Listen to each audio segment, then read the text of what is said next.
What's up, y'all? Welcome back to the channel. Good news! We snapped our swim bait rod that I was gonna throw this bait on today.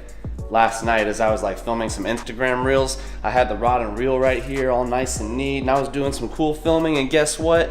The line was dangling from the edge of the swim bait rod off the reel, right? Devin was kind of vacuuming throughout the house, and boom, it sucked the line up. Dude, I didn't even know what was happening. I was like composing my shot for this Instagram reel, and then all of a sudden, boom, swim bait rod off the counter, Tranx 400 flying up in the air, rod tip snaps, and we're like, what just happened? Anyways, we're throwing the biggest bait I've ever thrown on today's episode, and we're gonna throw it on a lackluster rod just for today. I've got some stuff in the works. I'm trying to reach out to a couple companies that can send me a dedicated swim bait rod that's gonna kick and be rated for 8-ounce baits minimum, because that is what this thing weighs. Probably gonna snap this rod today. It's an early Guggen Squad prototype. I think it's like a 7.5 heavy, 7.4, 7.6 heavy. You guys know a rod for this bait is 8.5 foot probably, and rated for like at least 10, maybe 12, 14-ounce baits. That way it can really chunk this thing with ease. That being said, I'm gonna try and be easy with the cast. We're meeting up with Ryan Rigged. It should be a lot of fun. I'm packaging up some pasta. You guys know I'm trying to do the eat every 2 to 3 hours thing for 2021, gain a little weight. It's been going good, been putting on 1 pound to 2 pounds a week. Last week I didn't gain anything, I kind of slacked. Anyways, that's turning into a ranting intro. Let's go ahead and get to the pond.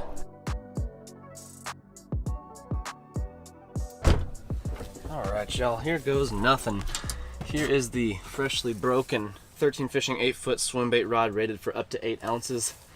You can see the tip is a little done for. She's missing the last 2 eyelets. No bueno. It's all gravy. Just a little financial setback. We're gonna grab us a new swim bait rod here soon, but for today, we have got a rod that is nowhere near capable of throwing this thing, and we gonna make it happen, boys. We might be shocked. You're not gonna get the casting distance you want. It's okay. I'm fishing the ponds, I'm fishing the banks. We'll put something together here. A Shimano Tranx 400 with the power handle. I'd probably, working this bait, rather have the traditional handle, but it is what it is. And then a 25-pound fluorocarbon. So all around, I'm going a little light, except for with the reel. The Tranx 300 would be ideal. 35-pound fluorocarbon is probably what I see most people throwing this with. This bait, I should say. I'm gonna tie a Palomar knot, which like so many people rant and rave about as being like one of the best knots for these big heavy swim baits. And then I got a comment on my video the other day saying Palomar knot's the worst knot to use, and that like I'll learn after I lose a couple swim baits. It is what it is. Everyone's got an opinion. Who knows who to trust these days? It's gonna be a doozy. I mean, look at this thing. Never before seen with the treble hooks on the channel. Literally just got the owner ST36s on there last night. These are 1/0. It's a beast. It's an absolute beast. Last time you're gonna see the paint job looking fresh. It's gonna be scratched up after this. And I've got the tail in mode B right now, so it's kind of facing down, and then I've got the lip out. You will never see me fish the ponds with the lip in this bait, most likely, because it dives deep and it's very expensive. I'm gonna try my best not to lose it, and if it gets lost, right? That's just part of the deal. All right, now there's 2 eyes to tie your line on this bait. I'm gonna tie it onto the bottom one, I believe. That's what I've been seeing a lot of folks do when they're fishing this thing lip out in mode B. I could be entirely wrong. We might go through a couple different modes, meaning like a couple different tails options today. The bill on this bait is removable, and I didn't even bring it because I didn't want a chance losing it, but I did bring the other tail, and this one here can also just be kind of taken out and flipped upside down to where it's pointing up, and that's considered mode A. So there's a lot of different combinations on how to use this bait. First things first, I just needed enough line for this Palomar knot to go over this entire thing. Okay, so there we go. It's kind of tough tying that knot on camera, so I just went ahead and rigged it up a second time. But essentially what I did is when I tightened my Palomar knot, I only pulled on the tag end. That way it gets all squiggly and kind of burnt, and it doesn't jeopardize the integrity of the main line. Normally when I tie a Palomar knot for just everyday use, I kind of pull on both ends together, and a little bit of your main line ends up a little squiggly, and I just kind of roll with the punches. Saves a little bit of line. But with this guy, I just pulled that tag end through. So let's chop this thing off, and now we can see if this rod is capable of even casting it out. What does this feel like? Oh yeah, oh yeah, look at that rod. Ooh, she's got a little bend in the tip. Should be all right though. That is something. Tell you that much. Dude, this is hilarious. Drop a like for this, would you? I mean, a rod that's not suited with a reel that's too big, with line that's not necessarily heavy enough to most people's liking, with a bait that is rarely featured in English speaking YouTube videos. You know, it's imported from Japan, and it's just, don't see too much content around it. So I'm thrilled to try and throw this thing out for the first time today. How's my drag on this reel? Yeah, she ain't going nowhere. All right guys, first time ever seeing how this thing swims. I'm gonna be light on these casts, smooth sweeps, because this rod is not built for this at all. Oh wow, there we go. First cast. Oh my goodness. Oh wow, I mean, this thing actually looks like a monster. That actually looks insane.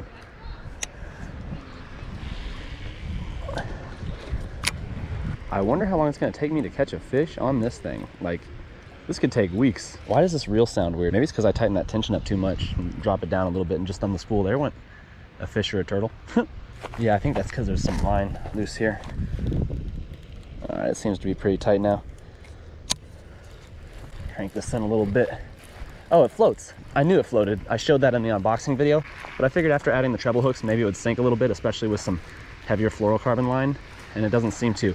God, I wish I had that Swimbait rod handle right now. This is like, this is like built for some crankbait. Why does this, oh, you know what? I bet you this Tranks is effed up because we dropped it last night. When it fell off the countertop, I bet you something internally happened because it's never sounded like this, and I don't think it's because of the bait at all. Let me tell you what, you want to talk about a splash. You just kind of slow roll it, and then you give it that kind of like half reel twitch, and it cuts to the left or the right. Ooh, baby. I really would like to kind of walk it more, but I think some folks that walk it might put a joint pad in the back half there, so it almost works more like a glide bait rather than a swim bait with the S pattern. It just kind of glides back and forth. You can essentially lock that back groove and just have one joint almost, right? It comes with joint pads that kind of tighten up these grooves here. You could put one of the joint pads in the back here, and then it's almost going to work just like a glide bait with a single joint. So I will consider that. Golly, I feel like I'm going to break this rod today. I really would not be surprised if I get a hit on this bait though. All it takes is a little bit of confidence, and I'm telling myself this thing's going to get hit. I mean, reaction strike, whether I just whip by the right bass, it's territorial. These things are predators, man. They're definitely going to come up and smack this thing. Wow, look at, oh my gosh. Like, what in the name of, do I want to stay close to the bank? Do I want to work it out deep? What do I want to do here? That time it sank good. I gave it a nice twitch of the reel, and he like went under. That was nice, I like that. I want him to go a little bit more subsurface, but it's also nice just kind of seeing him on the top waking. Any one of these hits is going to be just insane. And trust me, I wouldn't be surprised if a 2 or 3 pounder hits this. All right, y'all, well, we're about 20 minutes in. No bites yet, as you'd probably imagine. And I'm thinking I'm gonna switch the tail around just to see if it works any different here.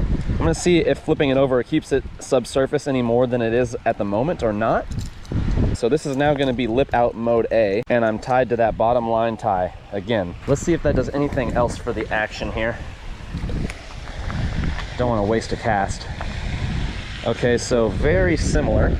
Yep, still staying on the surface. Oh wow. Now it's almost creating a bigger weight because that tail is flipped up, and so it's like shooting the water up behind it almost. Not shooting it up, but you can just tell there's almost a larger wake. So mode A is how we're gonna rock it for a little while here. And then I have the other tail on me. It's in the truck. I want it to be a little bit more subsurface, but it is what it is. Maybe some heavier line, heavier hooks. A combination of those two things might do it. Maybe like 35-pound fluoro and some thicker ST 46 or 56 hooks.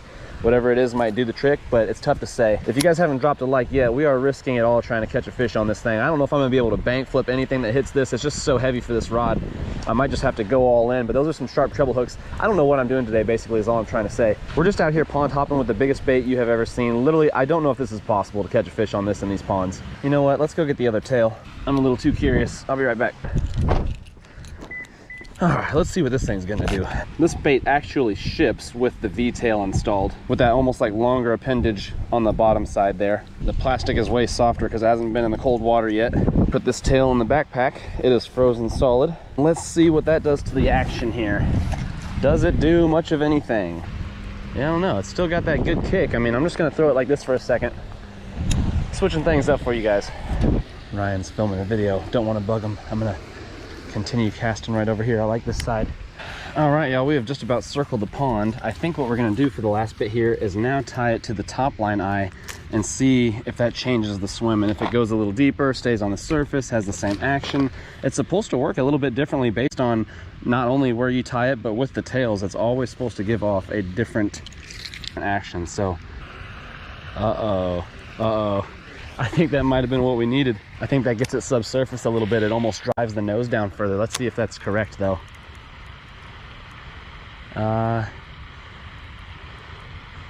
Very similar. We got to get a few casts in here.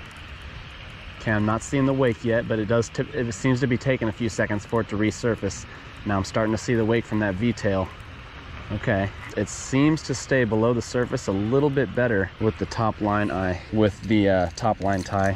Let's go back to the other tail. I'm gonna call it the standard tail versus the V-tail. And I'm gonna put it in mode B again, just how we started off. Yeah, I do like this tail. Dude, I can't wait to catch some on it. I mean, it's gonna happen like within a week. I'm gonna be throwing it a lot. The problem is I broke my Swimbait rod yesterday. Do you wanna try that side? Okay, gotcha. All right, we made a little pond hop as the sun sets. Oh, first cast, Ryan. Is this a joke? Dude. Oh, perfect. Those treble hooks suck, dude. I told you. He just got one on the tiny clash. I thought you were just doing a swim test today. Yo, they love it. Okay, here, let's try and get, look. Oh my God. It's the size of your bait. Oh, he's moving a little bit. All right, guys, and there you have it. After Ryan caught that fish, we got out of there. But this has been an insane episode. Bank fishing, man. Pond hopping with the one and only Clash Ghost by DRT and Working Class Zero. This bait we picked up from the Working Class Zero website. There's gonna be another drop in maybe March or April, May, something like that of 2021. So if you want to get your hands on this thing, they sell out quickly. And the price was $2.99 for this one specifically. It was about 340 bucks after tax. And so it's a little sketchy throwing it in these ponds because there's the fact that you could lose this thing quite easily. You don't have to worry about casting it off because the thing is, it floats. You can go and retrieve it, but let's say you got the lip on, you go down a little deep and you get snagged. Well, that could be the end of it. Let's say you get a big fish on and it breaks you off, something happens, they take you down into the woods. A lot of reasons why this could be gone like the wind very easily. So subscribe if you want to see more ghost content. We're going to be throwing in a lot more very soon. I've got some new stuff right over here I want to break out for you guys, as well as some stuff in the garage we got to showcase. The next couple of videos are going to be insane. Also, the giveaway winner for the reel is going to be announced in the next video, next couple videos, right in the intro, so be on the lookout. If you haven't watched the last video, we are giving away the reel that we bought at Shields. Excited to announce the winner, but for now I have got to run over to the boat storage, grab a couple things. Devin and I are going to do some fishing tomorrow, so we'll catch you on those future videos. Peace out.